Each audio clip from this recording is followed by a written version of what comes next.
Hey guys, if you're annoyed by Google Translate popping up all the time and you keep disabling it in Chrome settings but it keeps coming back, I'll help you how to fix it. As you can see on my screen right now, my Google Chrome was translated to a Filipino language. So even if I go to YouTube, it's still the same and I need to click this at the top right corner to change it into English, and it's a bit annoying. So all you need to do is just go to your Gmail account instead, go click the right top profile that you have, and then click this one. This is account information. Now on the left side you need to click your personal information and then scroll down and look for language.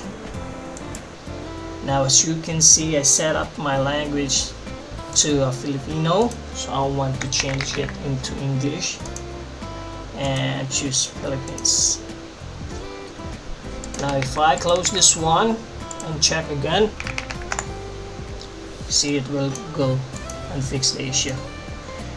That's it. I hope you like my videos. Click subscribe for more tech